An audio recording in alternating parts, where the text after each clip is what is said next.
In this episode, Tess Lewis spoke about translating microfiction, her marathon project notes, Seagull Books publication, and about some really useful books on the art of translation.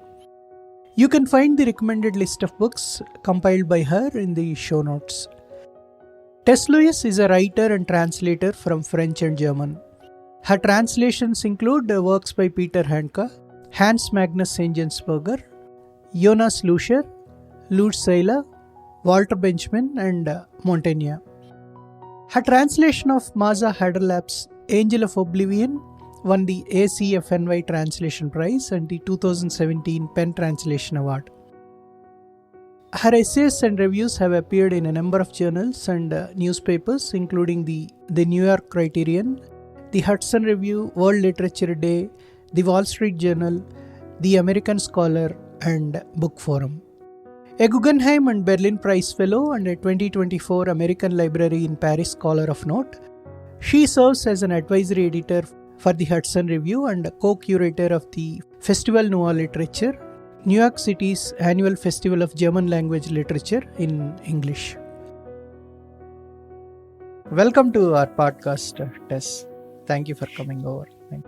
Thank you. It's my pleasure to be here, and I'm always happy to talk about translation. Tell us about your schooling days. Any special interest in reading and languages? I was a very avid reader. Growing up, I always read whatever I could get my hands on in the local library or bookstores. My education, my primary and secondary education, was divided between the United States and France. My parents were both French professors and would often take the whole family to the city of Angers, which is the last chateau on the Loire, for 2 years at a time. And when they did, I would go to French schools. So I went to, I would say, first and second grade in the United States, and then junior high school, which corresponds to the ages of 7 and 8, and then again 13 and 14. So I got my grounding in French very early. When I went back as a 13-year-old, most of my classmates had already started a second language, and the French school obviously wouldn't let me take English. So I had to basically teach myself German. It was the other option that was offered, and catch up. So I had to cram my German into the first 2 years into one and try and catch up with my classmates. So my foundation, my grammatical foundation in German is not really as firm as perhaps it could ideally be, but I've spent enough time in German-speaking countries that I feel comfortable there. Also, in university, I did my year abroad in Innsbruck in Austria. So that helped with the catching up I had to do. Tell us about the book which got you interested in literature. As I said, I read everything, but I was not at all, everything that I could get my hands on, but I was not particularly discerning or choosy. And once, when I was a young teenager, one of my parents' friends said, "Oh, you absolutely must read this." It was his current passion. So he gave me a copy of Bulgakov's The Master and Margarita, which was definitely above my head for many of the overtones with Soviet Russia and Stalinism and all the rest. But it was the way that Bulgakov moves through distant worlds and different time periods with the retelling of the encounter between Pontius Pilate and Jesus really opened my eyes to what it meant to write politically engaged literature, and not in the way of overt things. Malraux's Man's Fate, I knew that because I had to read it in school. But to write a political novel that was so deeply engaged with the fantastic was eye-opening to me. And that expanded my horizons as a reader. And I'm forever grateful both to Bulgakov and to that friend. Then the book which got you interested in translation.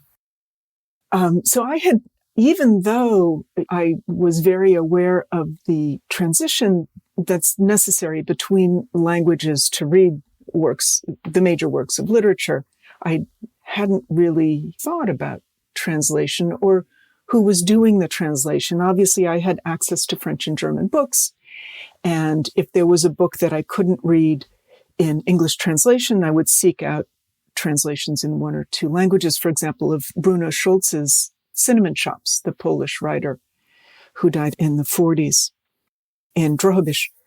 But it didn't really, the idea of translation as an art, more than just a sort of a craft or a service, didn't occur to me until I read George Steiner's After Babel, which is a very extensive, profound, and thorough study of translation through the ages, from the Latin culture adopting many of the Greek works and not just translating them into Latin, but making their own adaptive versions of them up to Paul Celan and more recent translation quandaries. Paul Celan was a Romanian Jew whose primary literary language was German, and he lost most of his family members to the Holocaust. Many of your listeners will no doubt be familiar with his work. And his poetry is supremely difficult. It managed to, in a sense, rehabilitate the German language from the influence of the Nazis and their usurpation of German. But the reason he's also interesting as a figure for translators is that he did many translations of Mandelstam, of Shakespeare, that are very free. They are, some of them are almost rewritings rather than translation.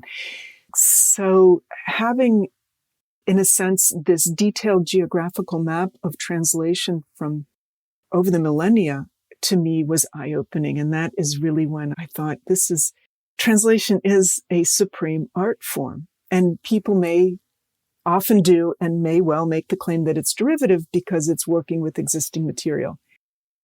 You wouldn't call a theater director's work derivative. It's a new interpretation. And so I hope I'm not going on too long, but... No. Okay. One of my pet peeves too. Please go ahead. Because, see, even a photograph is derivative, right? Yes, exactly. And I'll come back to photography in a minute, but one of, I think, an essential point that George Steiner makes in After Babel is not just that every act of translation is an act of interpretation, but every reading is an act of interpretation. Native English speakers who read Shakespeare won't read the Shakespeare that I do, or they won't read the same Joyce Carol Oates that I do. And this, to me, is a profound justification for the existence and the validity of multiple translations. If I can read two translations of a work to which I have no access to the original, that means that I have two insights into it rather than just one. The German as spoken in Germany and the Swiss German, right? What is the variation in these two? I have a particular fondness for Swiss literature that is written in German and Austrian literature that is written in German, because German literature is such a behemoth, and the works by Austrian writers and Swiss writers are on the periphery, not just geographically, sometimes literarily.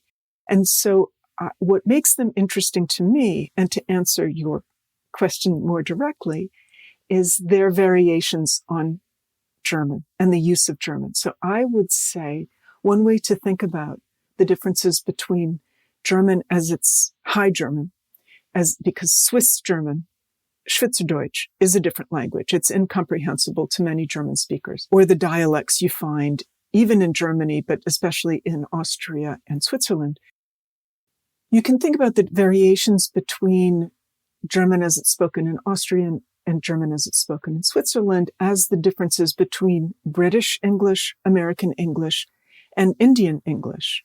And there's all sorts of assumptions about which is the real English and who uses it properly. And one of my pet peeves, actually, is the way that many English language publishers do not take Indian English as it's spoken in India seriously as a literary means of expression. And I occasionally do master classes at the Seagull Books School of Publishing. And I know you wanted to speak about them.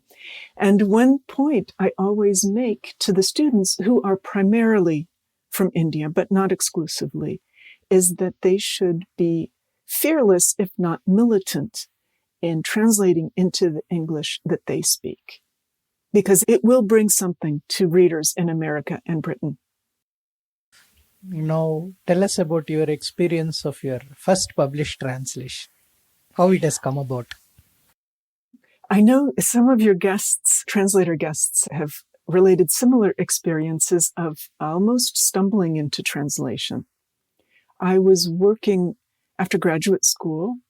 I got a master's in English literature in Oxford University, and I was working in publishing, which is what I always wanted to do. I always wanted to be an editor from as long as I can remember thinking about what I wanted to do. I was working in a small publishing house called Persea Books. They focus primarily on poetry. They do a fair amount of translations. In fact, they did some of the first Paul Celan translations into English by Michael Hamburger. And I would translate interviews or reviews or anything that they needed from French and German. But we shared the office with George Braziller Books. And George Braziller, unfortunately now dead, was a pioneering publisher. His list was exquisite, both of art books, but also French writers, particularly the nouveau roman, the new novel writers. And one day he said, I was at my desk, and he said, here's a book by Peter Handke that we're considering publishing called Once Again from Thucydides. And it's a slender book, but it's a beautiful and beautifully written book and about a different approach to history. So it's an alternative to the Greek historian Thucydides. And Handke goes around Austria and some of the Balkan regions and countries and finds illumination in small events, whether it's a crocus poking up through the snow or a cobbler mending shoes in Croatia and Split. And so it was a delight and a privilege to start translating my first book with not just such a preeminent author, but a quite lovely book. It's one of my favorite books of his as well. And this was written before his problematic stance in Serbian politics. So I was still able to approach Handke naively, I would say, and simply enjoy the beauty of the writing, which I still enjoy the beauty of his writing, but you do have to keep some of his more, I feel that it's important to keep his more unfortunate political pronouncements recently, which have been on occasion unfairly characterized. It's important to keep them in mind. To get back to my story, always shaggy dog with me, I'm afraid.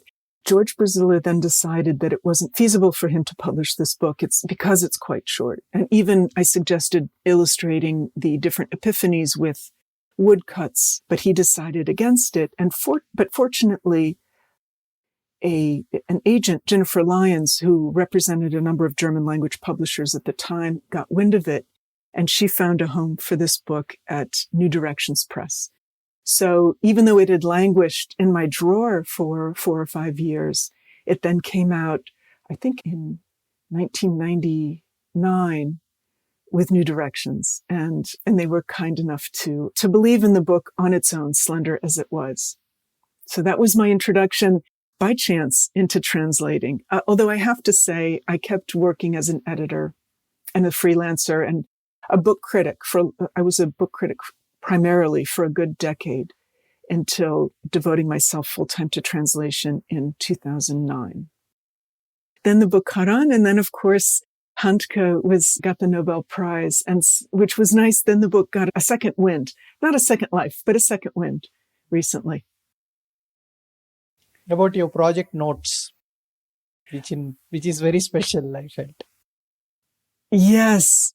This is a monster of a book. Ludwig Hohl is a Swiss writer. He was born in 1904 and he died in 1980. And he wrote quite a few books, memoirs, essays, studies, a few short stories, or novellas, I should call them. But what he considered his magnus opus were the volume called Notes, or On Non-Premature Reconciliation. And what this is, it's a book, over 1,000 notes that are mini essays, aphorisms, philosophical reflections, potted biographies of some of the important writers, parables, fables, anecdotes. And he wrote these, many thousands of them, in Holland, where he was living in 34 to 36, in what he calls a state of extreme spiritual desolation. And then he kept these notes with him, written on various scraps of paper, because he was quite poor living in the Netherlands. And for decades, he had them strung up. He strung up clotheslines in his basement study and hung them on the clothesline and would reorder them and rework them, expand them. He has several other volumes similar of notes, but the ones that he selected for the notes, his volume, Die Notizen, were ones that he had really fine-tuned and perfected and gotten in precisely the order he wanted. So I was told about this book by a friend, translator from German into Czech, and he had been commissioned to do a section of the notes. And I started reading them, and I thought, this really is something quite unique and illuminating and eye-opening. He should be in English. And then as I looked around, I saw that George Steiner had also, in After Babel, even though it didn't register at the time that I had read it, George Steiner has a short paragraph about how masterful Ludwig Hohl was as a writer and thinker, and why it was necessary for him to be translated into English. Unfortunately, the notes, my translation did not come out until after George Steiner had passed away, but I like to think of it coming full circle with my inspiration from After Babel as a 20-something-year-old. Now, how many pages was it when it ended up getting to? The German, it was, I think, about 1,400, but I had to abridge them. So I abridged them down to, the English edition is 350, but it's a smaller font and it's much more tightly, the layout is much tighter. So I would say I cut it by maybe a quarter, which Ludwig Hohl would not have approved. I would not have been able to do this while he was alive. He felt very strongly, and in fact, he felt very strongly that it should be read as it was. And if the reader wasn't up to it, he should put it aside and come back to it later. But I felt that getting him into the hands of English language readers in an abbreviated form was better than not getting him. And the publisher wasn't going to do the whole volume. So I tried to be as careful and as selective as possible. He was a man of his time. And so there are quite a number of notes that are misogynist, that are offensive about women. They're offensive about the Dutch. He really could not forgive the Dutch, his experience in the 30s. And I'm sure the Dutch didn't mean to be unwelcoming, but he was a very prickly character. He also dislikes dogs. He's terrible about dogs. So anyway, I did shorten the notes. Now, what struck me when I read about that particular work of yours, translation, is that normally if you take a novel or a short story compilation, more or less it's fiction, right? There are certain themes which are running through. But this particular project of yours, where there are essays about different topics, various things all jumbled up together, I was wondering how many days it would have taken for you to translate it. And even abridging it also is a very difficult task, because you have to read it so thoroughly that you have to really decide which to keep and which not to keep. That again is a challenge, right? Yes. In my translator's note to the book, I described my experience of reading the notes as entering a geodesic dome, because the order, he structured it, he divided into 12 or 13 sections, thematically, but then within them, there's a chronological consideration in 12 issues, in 12 sections. And for example, they are on work, on the accessible and the inaccessible, talking, chattering, keeping silent, the reader, art, on writing, and so forth. So he has a thematic structure. He has themes and variations. He also echoes, and he has a whole footnote system where he will remind the reader, he'll alert the reader in section 1 that this theme is treated in the following notes in section 3, 5, 10, and whatever. And then also in the later sections, hearkening back to treatments of the same theme in earlier sections. I had to translate the whole thing and then cut them and think about whether each section and theme and style of writing was adequately represented. That doesn't mean that I translated. If there was a note that I knew was very unlikely to make the cut, I didn't translate it. For example, he has extended passages on Swiss writers from the 18 and 1900s who are completely forgotten today. And I didn't think that it served the English collection well to distract the reader with those if they couldn't relate to it. So it took me quite a few years to do it because I was, also doing a job to earn money on the side and trying to get as much biographical information about him as I could. It was because that played into how I understood and interpreted the fragments. I was very fortunate to get a Guggenheim Fellowship for this project, and that allowed me to go to Geneva, where Holl lived for the last decade of his life. And I met several people who had known Ludwig Holl, both either as students or later as friends. And so that was extremely helpful. Tell us about some of the important authors you have translated other than these and why you chose those specific works to translate. So some of the books I really felt were necessary to get into English and I think play an important role in their own countries and could in ours if English language read them are Epic Annette by Anne Weber. And that is a novel in verse based on the life of a French woman who fought in the resistance, joined the resistance as a 19-year-old, and then later assisted the Algerian liberation movement and had to live in exile in Algeria for a while. So not only is it important because of the way Anne Weber writes about this woman and her life, the literary sophistication with which the book is written, but also it's an alternate way of writing history. And the reason she calls it Epic Annette and wrote it in verse is because she wanted to employ the epic form to rehabilitate or rejuvenate the epic form with a story about a woman who is quote unquote normal or average, but who did heroic things.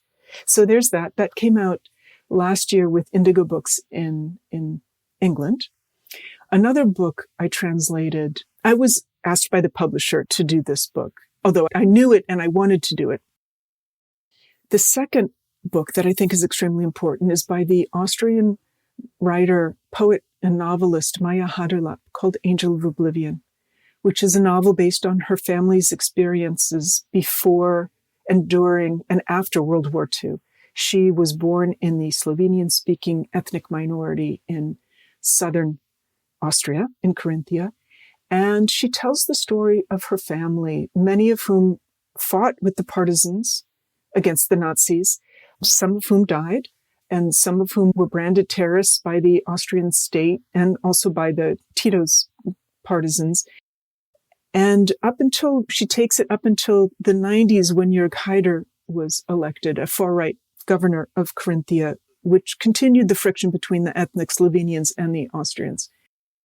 And this novel literally changed the way Austrians talk about their own history. This was a chapter that they had chosen to look away from in most part. It wasn't taught in the schools. And so I think it's important for English language readers in England, in the United States, and in India to read because it's a serious exploration and questioning of how do dominant cultures live with and tolerate others, minority communities, who have often been there longer than the dominant culture. And finally, I would like to point to two novels by Lutz Seiler, who just won the Buchner Prize, which is the most important literary award in German for German language literature. And he wrote two novels, Crusoe and Star 111. Crusoe is set, they're highly autobiographically inflected. So they're not autobiographical, strictly speaking, but he does mine his own experiences extensively.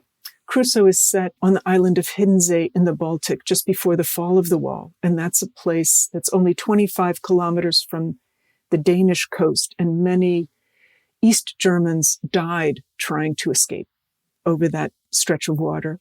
And this is his experience of a community there right before the fall of the wall. And Star 111, which tells the story of an aspiring poet whose parents leave for the West. As soon as the wall falls, they leave for the West to America. They had always had the dream and had never been able to fulfill it of going to the West. And this is a period in Germany that has also been ignored. What was lost in reunification? There were many things about East German culture and society that were very valuable, but were dismissed by the West Germans, who felt that they were investing so much into Eastern Germany, they felt entitled to decide priorities. And you see the simmering resentment in the rise of the far-right parties in the former East. What Lutz Seiler does in both of these books is capture the mood, the aspirations, the idealism of an entire country that no longer exists. And I think it's a beautiful testament to, another beautiful testament to thinking differently, and to what extent can that and should that be tolerated by the dominant culture or political system. So what kind of preparation do you do before you start translating a book? It depends on how much time I have. When I have enough time, ideally, I would read the whole book, but sometimes I only have an opportunity to read maybe a third or a half to get a sense of whether I want to do it or not. But what I like to do is then get information, as much information as I can about the author's other books, if it's not his or her first book. And I also like to, especially after I've read a number of chapters, think about similar voices, or the kind of voice the kind of English voice I imagine for the author. And then I'll try to find books in English novels or poetry or whatever that either echo or remind me of, solidify the voice in my ear, or treat similar subjects. For example, there was a lovely novel that I translated 2 or 3 years ago called What You Can See From Here by Mariana Leakey. And it has a lovely lightness of touch and an irony. And so books that I read for that were, for example, Anne Patchett and Jane Austen, and who else did I read for that? Alice Munro. So books that had a serenity, a sort of serenity on the surface, but with a lot of things going on underneath. Or in the case of Jane Austen, a very lightly wry sense of humor about societal expectations. So I like to, and it's also an excuse for going around and reading a lot of books that I otherwise wouldn't necessarily have a chance to revisit or explore. Can you please suggest some important books for budding translators to read? So get out your pens. I have a very long list. I have several shelves of books about translation or by translators in my office. I think that a marvelous introductory book it's about translation, but also about the business of translation, is a book by David Bellos called "Is That a Fish in Your Ear?" And he goes through each chapter as a different question, either about the dynamics and strategies of translation or the business. How are they marketed? How do you market a translation? How does the publishing industry work? I would suggest After Babel by George Steiner, but this is really for people who you have to like to get into the translation weeds, but you can dip in and out. Sympathy for the Traitor, a translator's manifesto by Mark Pollizzotti, like David Bellos's book, is a nice introductory level, but still substantial book about the act of translating and translation's place in the world. The poet Eliot Weinberger has written a book called 19 Ways of Looking at Wang Wei, where he takes this Chinese poem and looks at 19 different translations of it. And it does, by comparing these different translations, teases out what different approaches to translation and what works in what ways and what doesn't work. And he doesn't say, this is the right translation, these are wrong. Again, it's, as I mentioned earlier in our conversation, there is a richness to having multiple translations of any work. Edie Grossman's Why Translation Matters is a slim book. And there are a recent rise or spate of translation memoirs. I think the two best are Catching Fire, a translation diary by Daniel Hahn, who you had on your podcast. And it's a very funny, yes, he goes chapter by chapter through and catches the experience of translating. And because Danny is very funny, it is a very enjoyable, whether you're interested in translation or not, or at whatever level, this is a lovely book. Another book, translation memoir, is This Little Art by Kate Briggs, who is an English writer. She translated some lectures by Roland Barthes and uses that experience of translation and ties it to experiences in her own life and basically makes a case for considering translation as really a physical, somatic act as well as an intellectual one.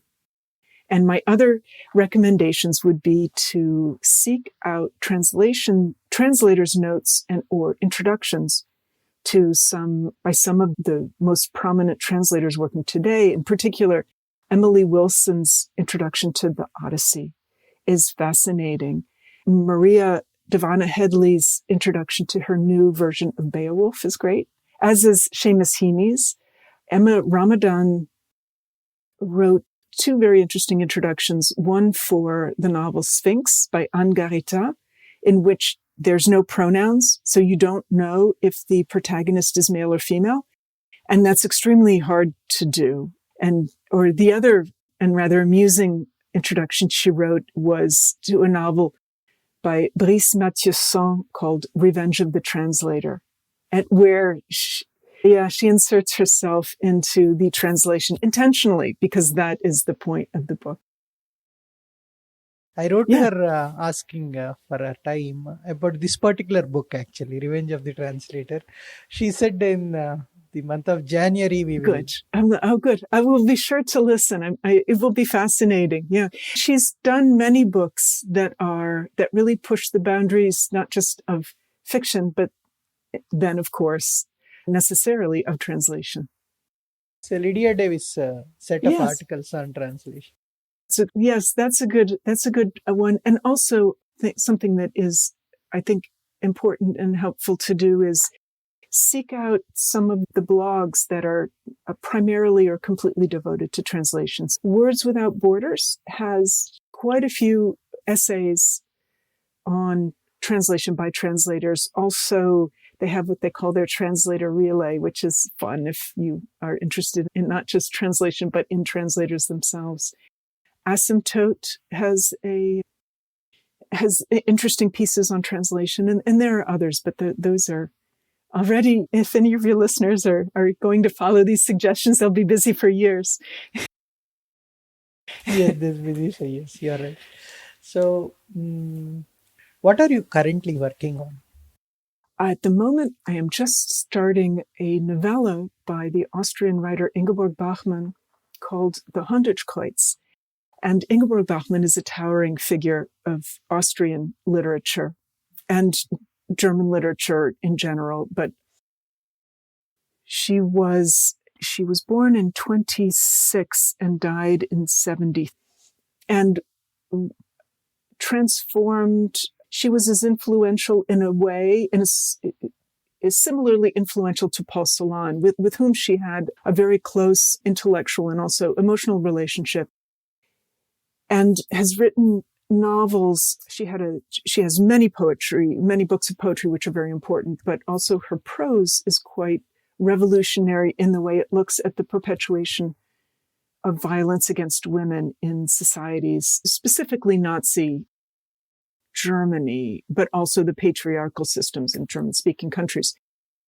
This novel, The Hundertkreuz, was one that she wrote at 19.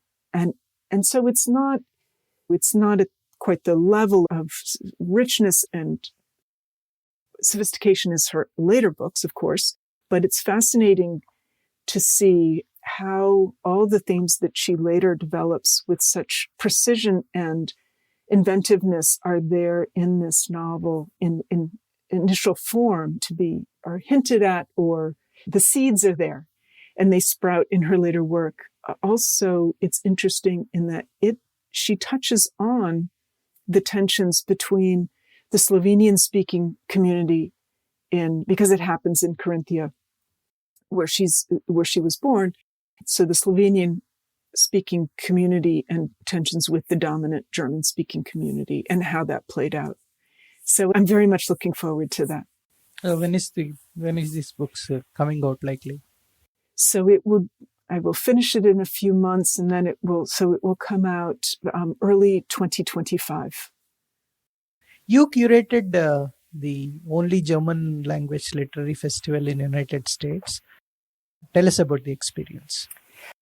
So this is Festival Neue Literatur, and it is, as far as I know, the only literary festival devoted exclusively to German language literature in the United States. And the format is to bring two writers from each German-speaking country, from Germany, Austria, and Switzerland, and we pair them with two American writers.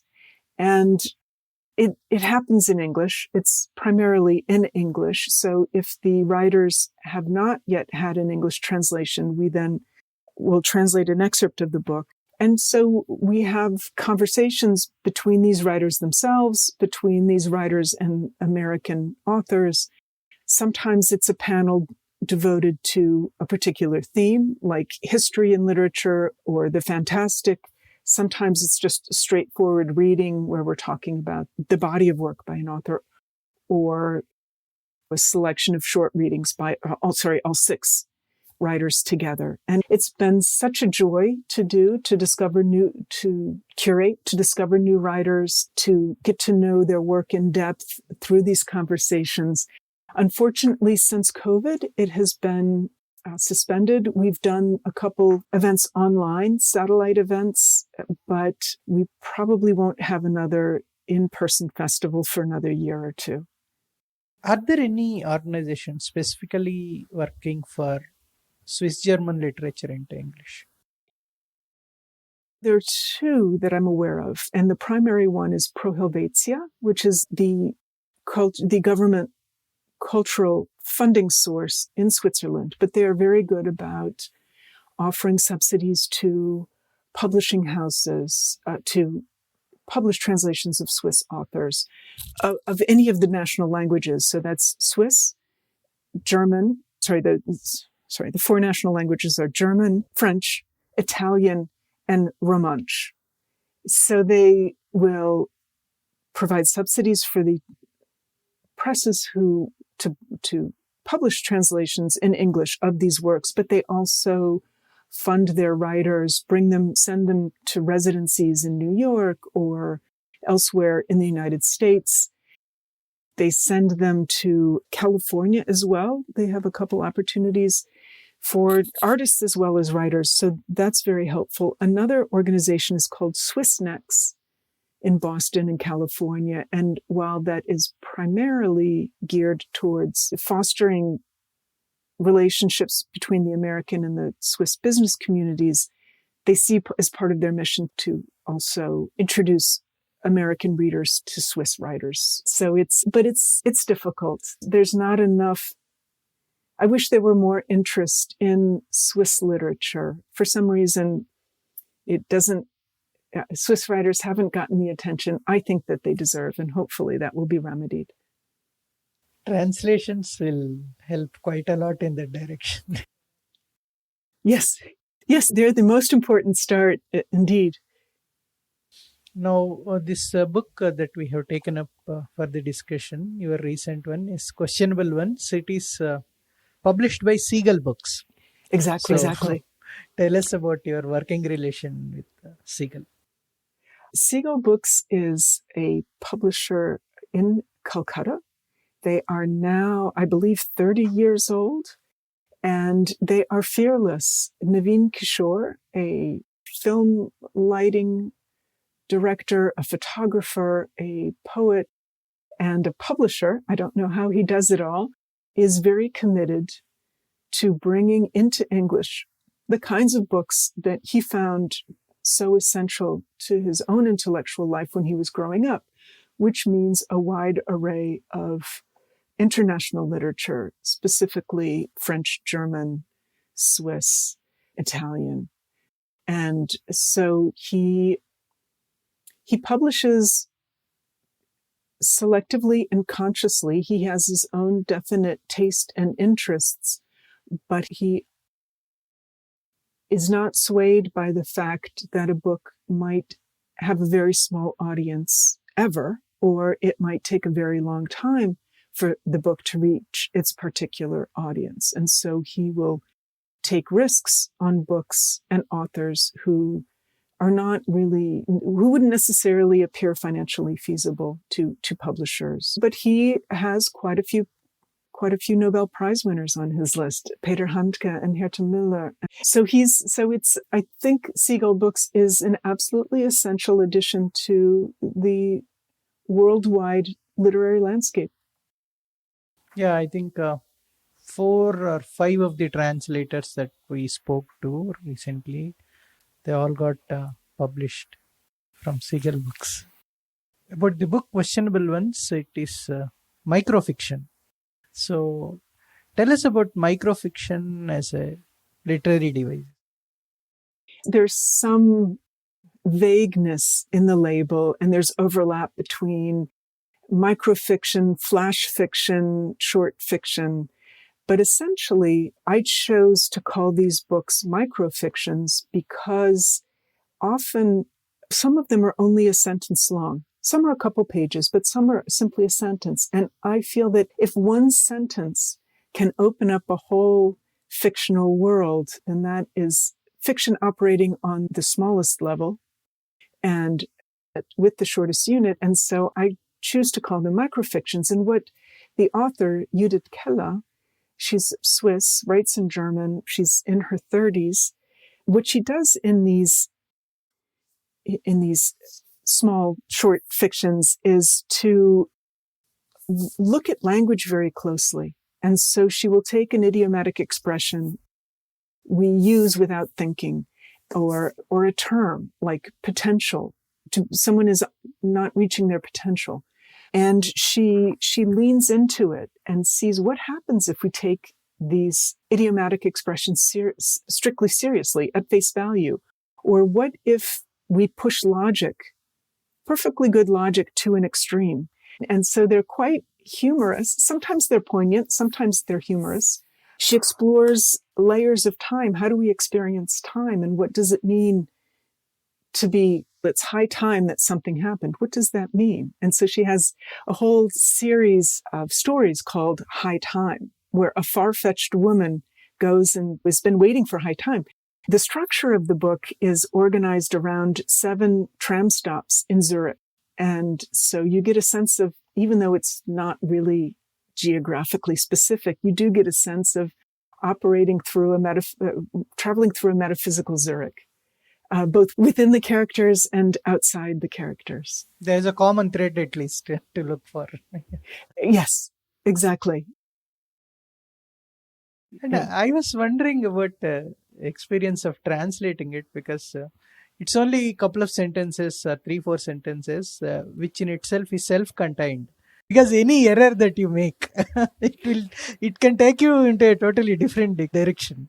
Yes, exactly. And I was lucky because Judith Keller's English is good enough for me to ask her questions.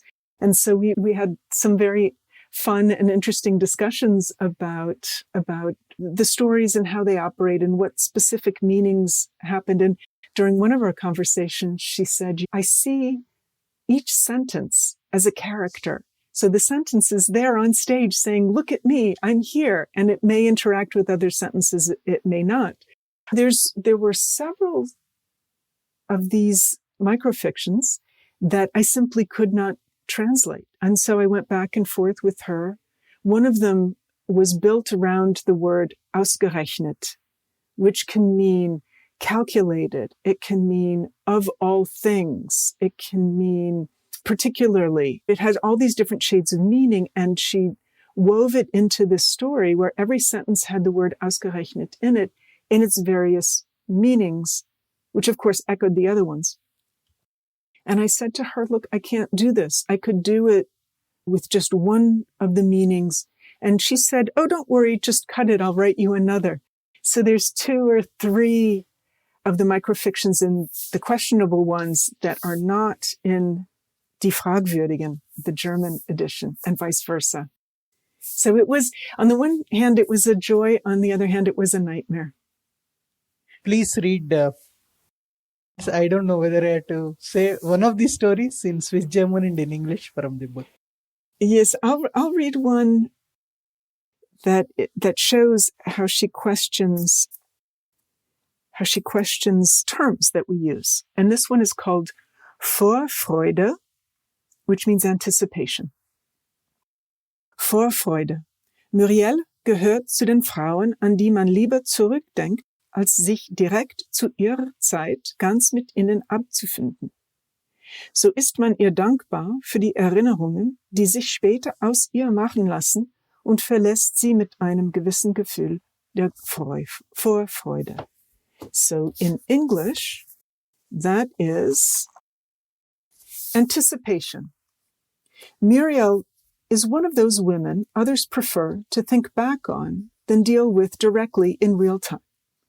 Thus, everyone is grateful for the memories they will have of her, and so leave her with a certain sense of anticipation. So the anticipation here takes on really darker overtones than it might otherwise, than you would have normally. Could I read just one more in English? And this one, because this one shows how she will take an abstract term and make them concrete, and by doing that, make us think of whatever that abstraction is differently. Potential. People say that Josephine remains far below her potential. Even she notices how she tilts back her head. There it is, my potential, she thinks, looking up at the scaffolding that extends metallically in all directions. Far below, Josephine can hear the wind shake it. She calls out, "Come down, potential. I'd like to stay with you a while. I'm with you. I'm part of you." I love these stories because they're poignant, they're rich, and they leave you thinking about whatever the nexus is that Judith is exploring. This is the first time I was reading microfiction. So I thought it would be really great to have for a book discussion in a book reading club. Exactly. Yes. It will really enrich the conversation. It will take different shapes. It can go in any direction. Depending on how you interpret. Then I thought back, as a reader, I was responding to that. Then I was wondering about the plight of the translator. Yes, it was challenging, but it was great fun. Actually, one of the next books I'll do after the Ingeborg Bachmann is Judith's novel, called Wild Maneuvers. And it has the same atmosphere, but it doesn't have the density of the microfictions, but it has the same sort of wacky, surreal sense of humor. So I'm looking forward to that. Thank you. Thank you. Such a fascinating conversation. Thank you very much. Thank you for your interest and for reading with such pleasure The Questionable Ones.